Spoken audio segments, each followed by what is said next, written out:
Hello, and good morning, good afternoon, or good evening, depending on your time zone. I am Mark Fowler. I am Vice President of USW Associates based in Arlington, Virginia. And once again, I wish to welcome you to our 6th edition of our monthly technical webinar, Working to Create Value for US Wheat. In this webinar, I am once again joined by Andrés Saturno, our technical specialist from our office in Santiago, Chile. So as you may recall, last month we talked about particle size and how particle size can impact flour quality. We also talked about how particle size is highly correlated with starch damage depending on the hardness of the wheat. So this month we're going to expand more upon the impact of starch damage on flour quality and the products that your customers make. We're going to talk about the importance of measuring starch damage, different ways to measure starch damage, controlling starch damage by your wheat selection, and then expanding upon how you can control starch damage in the milling process through tempering, through grinding practices, and selection of milling equipment.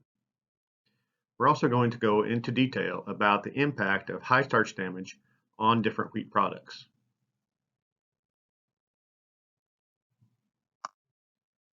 So why are starch properties important? Very often, we overlook the functional properties of starch as we focus on the functional properties and the quality of the protein and the quantity of the protein in the wheat flour. But like protein, starch does have functional properties. For example, damaged starch can absorb 3 to 4 times its molecular weight in water. Ways we can work to optimize starch performance is first by selecting the wheat types or origins that we use. Softer wheats tend to have less starch damage than harder wheats. Our milling practices, how we grind specifically on our reduction rolls, can have a great impact on starch damage. But more importantly, we need to understand how starch damage impacts our customers. High starch damage can increase the saline properties of bread and decrease shelf life. It can also release additional sugars, impacting the color of the crumb of the bread our customers might make.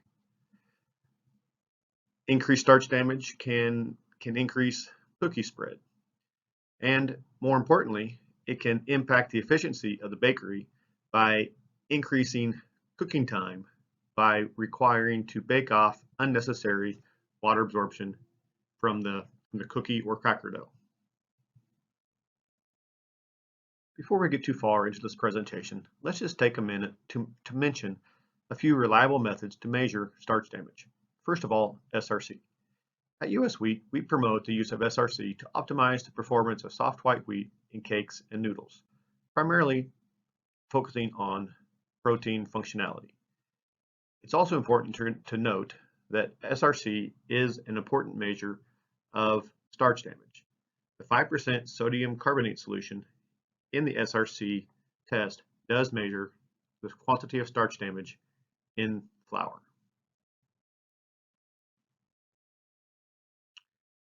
The next method that we'll mention is simply the SD-matic by Chopin Technologies. The SD-matic provides a very simple, precise, and fast measurement of starch damage. It does have an AACC approved methodology.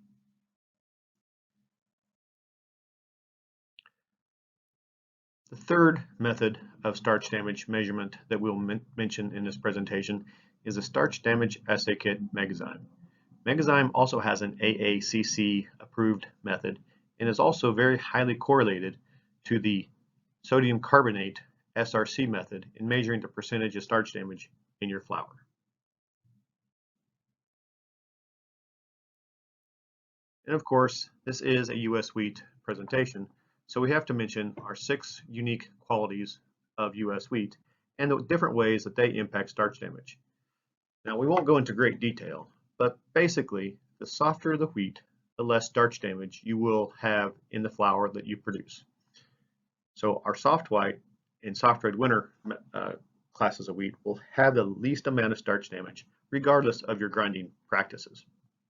Whereas, as you move from hard red winter to hard red spring, hard white, and especially durum, your milling processes and the practices that you use to reduce the wheat into flour can have a very significant impact on starch damage. So as we did in our previous presentation, let's look at a few pictures of different wheat classes under the microscope. As I said before, a picture can say 1,000 words. And as we look at these photos of hard red winter wheat and soft red winter wheat as under a microscope, we can see where the hard red winter has very defined linear protein structures, whereas in the soft red winter we can see more of the individual starch kernels and in a much less defined protein matrix. And in these photos, as we take a closer look at 800 times magnification, we can see on the soft wheat where you can see the individual starch granules versus the hard wheat that has a much more compact endosperm. And you can see to where as you grind these two different types of wheat, the compact endosperm of the hard wheat would create more starch damage as it takes more pressure and energy to grind the wheat into flour. So once again, we're taking a close-up look at 800 times magnification, but this time we're looking at individual flour particles versus the cross-section of the wheat kernel. In these pictures, you can see the hard red winter wheat flour particle on the left versus soft red winter wheat flour on the right. These magnified photos show you that even though the HRW has a larger particle size, it has more starch damage as it takes more energy to break apart the compact endosperm of the harder wheat class. Whereas the soft red winter wheat flour, you can see the individual starch granules still intact with minimal starch damage, but creating a much finer flour granulation. So moving on from wheat selection, let's discuss the ways within the milling process that we can control starch damage to optimize the flour quality for our customers. Whenever we discuss the milling process, it's always important to start at the beginning. The impact of the cleaning and conditioning system. Of course, your milling diagram and your grinding practices have a very significant impact on flour quality, as well as your extraction and ash content.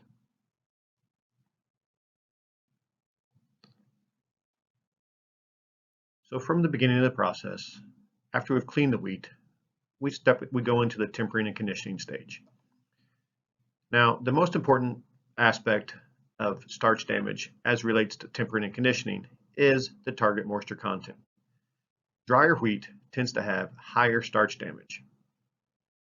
Now, the conditioning time, although it has less impact versus the target moisture, improper tempering time can have a significant impact on starch damage. In order to minimize starch damage, you must have the optimal conditioning time, which means that your wheat kernel has to be fully hydrated to the center of the wheat kernel. Of course, I always like to talk about determining the optimal wheat tempering time by measuring and monitoring the flour moisture of your first break or B1 flour. You know your wheat kernel is fully hydrated when your B1 flour is near the target tempering moisture. So let's look at some of the suggested moisture content and tempering times for different classes of wheat so we can understand and review what it means to have the optimal tempering time. Now, the harder the wheat, the longer it takes to temper the wheat, as well as the drier the initial wheat moisture is, the longer it takes to get that optimal moisture to the center of the wheat kernel. Your soft wheat classes can be tempered as little as 4 hours. Again, depending on your milling process, your milling conditions, and your hydration practices. Harder wheats, when we talk about hard red winter, hard red spring, definitely we're looking at that 16 to 24 hour tempering time. Whereas durum wheat, depends on your practice of debranding and whatnot, it can take up to 48 hours to properly temper durum wheat. So moving on from tempering and conditioning into the milling process is where we have the greatest impact on the quantity of starch damage and the quality of the flour for our customers. Shorter diagrams, we know, equal more aggressive grinding practices. What we will discuss in this presentation is how we want to look at the optimal grinding pressure, as harder grinding pressures don't necessarily increase flour production, but they do have a negative impact by increasing starch damage. Excessive grinding pressure does increase starch damage, while it may not increase flour production versus the optimal grinding pressure.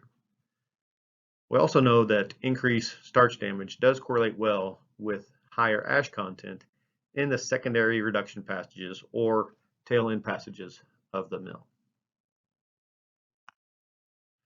So the first step of controlling starch damage in your milling process is understanding your flow diagram. First of all, I do want to thank Sean Teagley at Kansas State University for sharing these images of the color-coded flow diagram. As we know, as we go from country to country, region to region, we know that our terminology in the milling flow can be different. So understanding the brake system in red, the grater system, which is just a secondary sifting from the brake sifters, sizings, which can be your C4 passages or C7 passages in a Buehler flow diagram. Your clean semolina would be in your primary reduction passages, and then of course your collection passages would be also your secondary milling passages.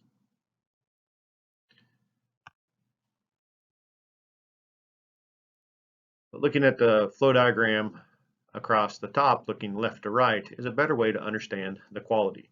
Generally speaking, your flow diagram is organized with the top level of the passages being your first quality, B1, B2, C1, C2, etc. Your second quality would be your reduction or your sizings passages. Third quality and fourth quality would be your additional reduction passages and tail end passages as you go through the milling process.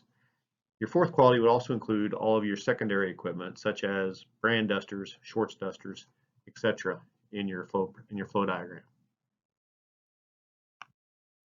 So before I turn this presentation over to my colleague Andrés Saturno from our Santiago office, well, he will discuss the impact of individual flour streams on overall flour quality, I wish to review the optimal setting of smooth rolls to maximize mill performance. When I speak of optimal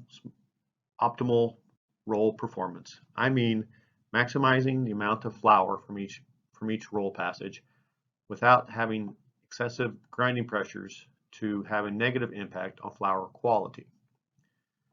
Optimal performance begins with getting an even feed of product across the width of the rolls. This means proper setting of the feeder gate and the optimal feeder roll speed to get that even feed from left to right across the width of the roll. It also means maintaining the rolls to have the correct roughness of your smooth rolls. As you can see from the picture below, on the left you see a shiny roll with striations that indicate excessive roll wear, where the picture on the right is a picture of a properly dressed reduction roll. Now, as the rolls wear and get smooth and shiny, that could cause excessive floating of the product, as the product doesn't have the friction to properly feed through the nip of the roll. The other thing, of course, to check is to ensure the rolls are set parallel. As you're checking the rolls, make sure you're checking the grind from left, right, and center to be sure you have an even grind across the width of the rolls. You also need to make sure that you're monitoring motor amps, which can be an indication of excessive grinding, as well as make sure that the scrapers are properly set to the rolls to prevent and avoid wrapping a product during the milling process. So again, I want to thank you for your time today, and I'm now going to turn the presentation over to my colleague Andrés Saturno. Thank you. Thank you, Mark. And hello again to you all. I'm Andrés Saturno, Technical Specialist from USW Santiago de Chile. As Mark mentioned before, it is very important to know how the with class use will affect the flower characteristics. That is why USW Associates is always working to give you more technical information, daily actualized harvest situation, crop updates, and the crop quality report that is improved every year. Also, again, all the information that we share is only to guide you. And please, if you need any support, do not hesitate to reach out to your technical specialist from your region. Now, let's continue talking about the milling process, from the stream analysis to the mill equipment selection, and how this affects our flour characteristics. Just as information added, this is a correlation of nomenclature for the milling diagram according to the manufacturer of the equipment. I will leave it in the presentation so all of you can use it in the future when comparing a Swiss diagram with an Italian one or one from the United States. Mark clearly explained how the width classes, the conditioning of the width, and the mill diagram will directly impact the start damage. And I'm going to talk about what we could do in our process to modify the particle size, therefore the percentage of the damaged starch. But before making any change to your mill, we recommend knowing the characteristics of each flour stream and where to look first. So we need to know where should we look in first. If we concentrate our analysis on the level of damaged starch, should we look at the streams with higher start damage? Or should we look at the streams with higher release of flour?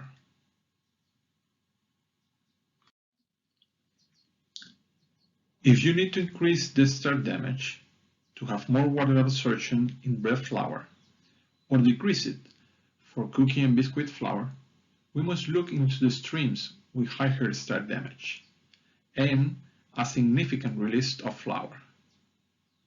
So you can start your adjustments first on those streams, and as we say, hitting when it hurts. In this case, we should apply our efforts in the C1, C2, C4, and C5 streams, which represent 60% of the contribution of total start damage per stream. There is where we should look if our goal is to increase or decrease start damage. If these adjustments are not enough to increase the start damage in your process, there is many ways to modify your flour particle size, thus your start damage results. One solution to increase the start damage is to increase the hard wheat proportion in the blends if you are blending wheat. Also, producing less flour in the break passages should give you more product to grind in the compression passages, so you could increase the amount of flour with start damage.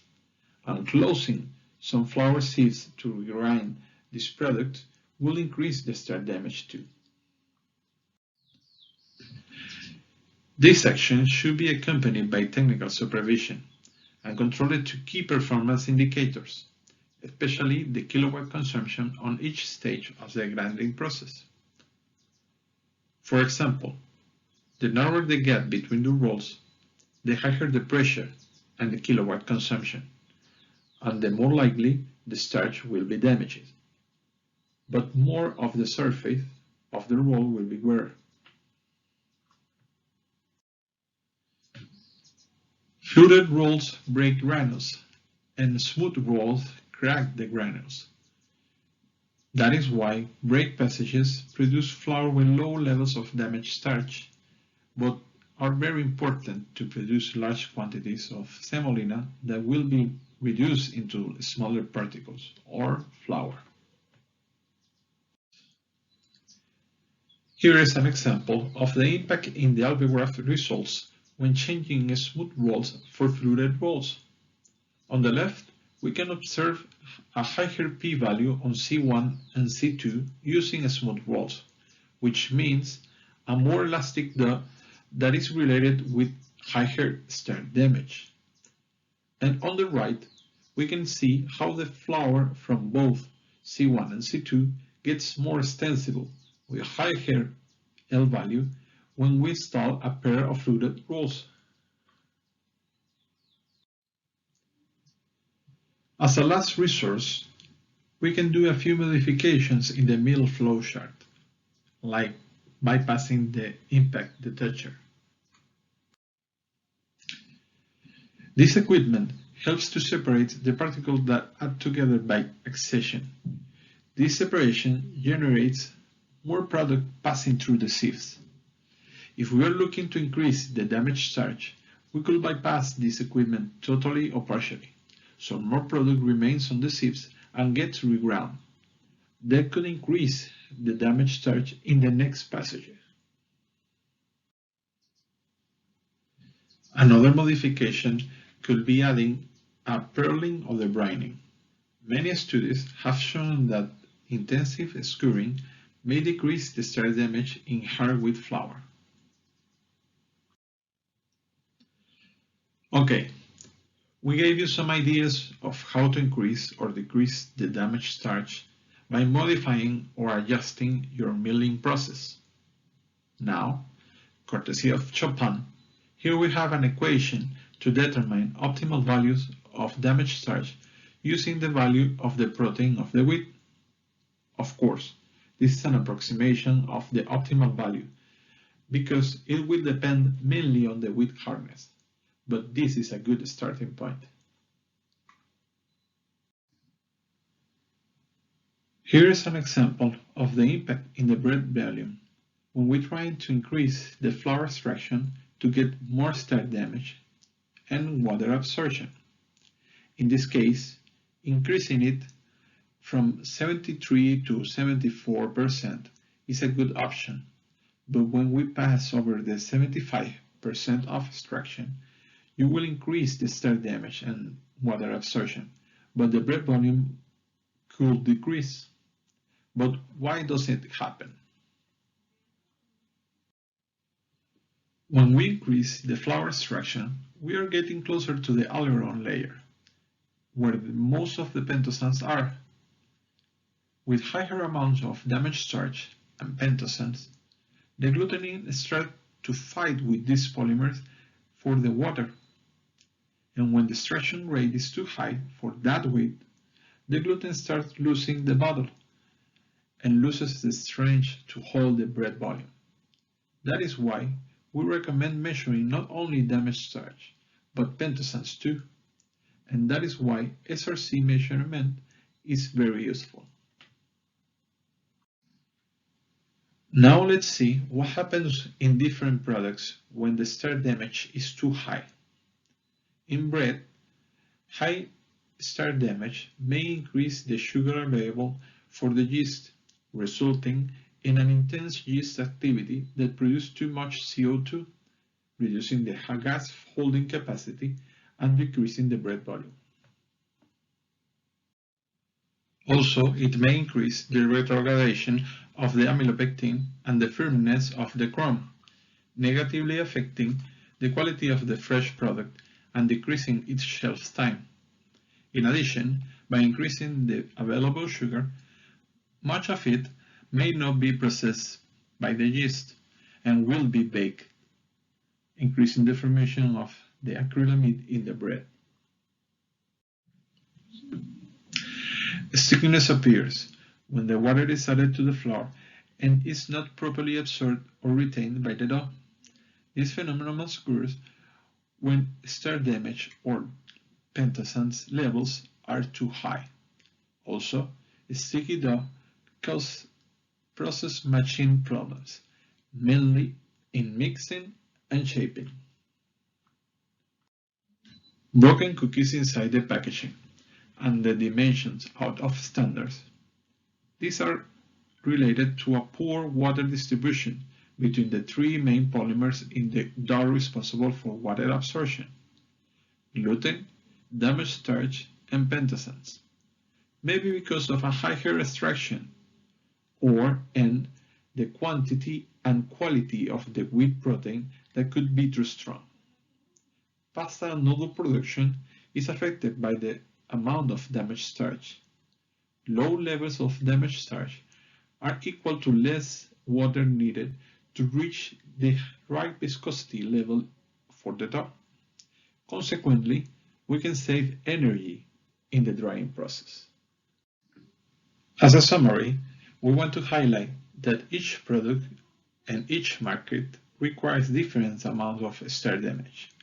And to have the right amount of star damage, we need to be aware of many parameters, like the wheat and the wheat blend that we use, the characteristics of each year crop, the flexibility of our process, and the adjustments that we can perform.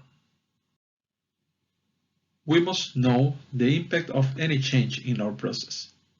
So when it's necessary, we can perform that change in our favor to maintain the final characteristics of the flour that we want to obtain. Thank you very much for attending this session. We are very grateful for the opportunity to participate in these technical sessions and to be able to share with all of you. We hope the information provided will be helpful for the technical and wheat purchasing decision making. And we hope to see you in our webinars ahead. We are here for any question now or at any time through our emails on the screen. Again, thank you very much.